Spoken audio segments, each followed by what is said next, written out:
അച്ഛന്റെ പേരിലുണ്ടായിരുന്ന സ്ഥലത്തിന്റെ കാര്യത്തിൽ ഒരു തീരുമാനമാക്കിയിരുന്നു. തിരിച്ച് നാട്ടിലേക്ക് വന്നിട്ട് പിന്നെ അച്ഛൻ എന്താ ചെയ്തത്? പഴയ കാരണന്മാരുടെ ഒരു പ്രത്യേകത എന്ന് പറഞ്ഞാൽ അവര് ഈ സ്ഥലങ്ങളൊന്നും വിൽക്കില്ല.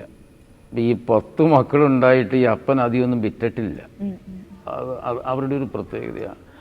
അപ്പോൾ അതുകൊണ്ട് തന്നെ എനിക്ക് ഒരു 2 ഏക്കറോളം സ്ഥലം അപ്പം വീതം വെച്ച് തന്നിട്ടുണ്ടായിരുന്നു. അപ്പം ഞാനത് പെങ്ങന്മാർക്ക് ഒരു 40 സെൻറ്റ്, 2 പെങ്ങന്മാരെയാണ് വിവാഹം കഴിച്ചത്. അപ്പോൾ അവർക്ക് അത്യാവശ്യം 40 സെൻറ്റ് വെച്ച് ഞാനൊരു സ്ഥലത്ത് കൊടുത്തു. അതൊക്കെ അവർക്ക് അനുഗ്രഹമായി കേട്ടോ. അവർക്ക് പുറത്തു പോകാനും വലിയ അനുഗ്രഹമായി. പിന്നെ ജ്യേഷ്ഠനും അനുജനും ഒരു 30 സെൻറ്റ് സ്ഥലം വെച്ച് വേറെ സ്ഥലത്ത് തിരിച്ചു കൊടുത്തു.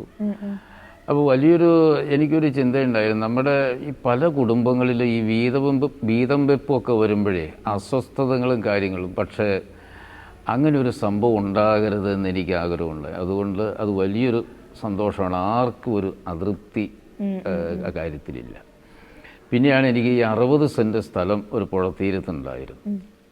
അപ്പം അത് എൻ്റെ വല്യപ്പൻ എന്നുവെച്ചാൽ അപ്പൻ്റെ മൂത്ത ചേട്ടൻ ഒരു ബ്രദറായിരുന്നു. ബ്രദർ അർസേനിയസ് CST സഭയിലെ ആദ്യത്തെ ഒരാളായിരുന്നു. അപ്പം ആ വല്യപ്പൻ്റെ ആയിരുന്നു ആ സ്ഥലം. ആ വല്യപ്പൻ അപ്പന് കൊടുത്തു, അപ്പൻ എനിക്ക് തന്നു. അപ്പോൾ തന്നെ എനിക്കത് അത് അന്യാധീനപ്പെട്ടു പോകുന്നൊരു ചിന്തയുണ്ടായിരുന്നു. അത് എന്തെങ്കിലും ഒരു നല്ല കാര്യത്തിന് വിനിയോഗിക്കണമെന്നൊരാഗ്രഹം എനിക്കുണ്ടായി. അപ്പോൾ അങ്ങനെ ഇരിക്കുമ്പോഴാണ് ഈ 2018 പ്രളയം വരുന്നത്. അപ്പോൾ പ്രളയം വന്നു കഴിഞ്ഞപ്പോൾ രൂപതയിൽ വീട് നഷ്ടപ്പെട്ടവരുടെ ഒരു ലിസ്റ്റ് അവിടെ കിട്ടി. അപ്പം ഞാൻ പിതാവിനോട് ചെന്ന് ചോദിച്ചു. പിതാവിന് സന്തോഷം. അപ്പോൾ അതിൽ നിന്ന് അവർ ഒരു 7 വീട്ടുകാരെ സെലക്ട് ചെയ്ത് തന്നു. പിന്നെ അരമനയിൽ നിന്ന് തന്നെ ആ സ്ഥലമൊക്കെ തിരിച്ച് ഇങ്ങനെ പ്ലോട്ടാക്കിയൊക്കെ തന്നു. കിണറൊക്കെ കുത്തി തന്നു. അങ്ങനെ ഈ 7 വീട്ടുകാർക്ക് അത് ആധാരം ചെയ്ത് പിതാവ് ആ സ്ഥലത്ത് വന്ന് ഇവർക്കൊക്കെ കൊടുക്കുകയാണ്.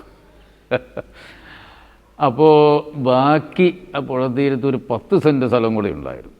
അപ്പോൾ എൻ്റെ ആഗ്രഹം ഒരാൾ കൂടെ കൊടുക്കാം, 5 സെൻറ്റ് ഒരാൾ കൂടെ. അപ്പോൾ പിതാവ് പറഞ്ഞു അതവിടെ കിടക്കട്ടെ. പക്ഷേ ആ പിതാവ് പറഞ്ഞ് നന്നായി. കാരണം അന്നേരം പിന്നീട് ഞങ്ങൾക്ക് ഒരു ചെറിയൊരു പ്രാർത്ഥനാലയം അവിടെ രൂപപ്പെടുത്താനായിട്ട് സാധിച്ചു.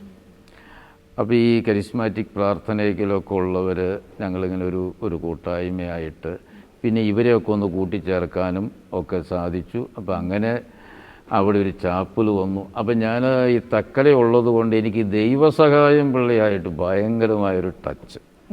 അപ്പം ഞാനവിടെയൊക്കെ ആയിരിക്കുമ്പോഴാണ് ഈ വിശുദ്ധ കാര്യങ്ങളൊക്കെ നടക്കുന്നത്.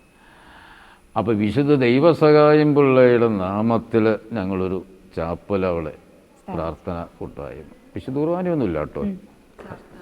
ഒരു പക്ഷേ കേരളത്തിൽ വിശുദ്ധ ദൈവസഹായം പിള്ളയുടെ നാമത്തിലുണ്ടാകുന്ന ആദ്യത്തെ സംഭവമാണ്.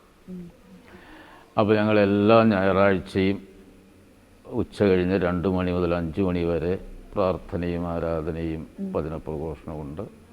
എല്ലാ 2ാം ശനിയാഴ്ചകളിലും 10 മണി മുതൽ 2 മണി വരെ ശുശ്രൂഷ അതിപ്പോഴും നടന്നുകൊണ്ടിരിക്കുന്നു.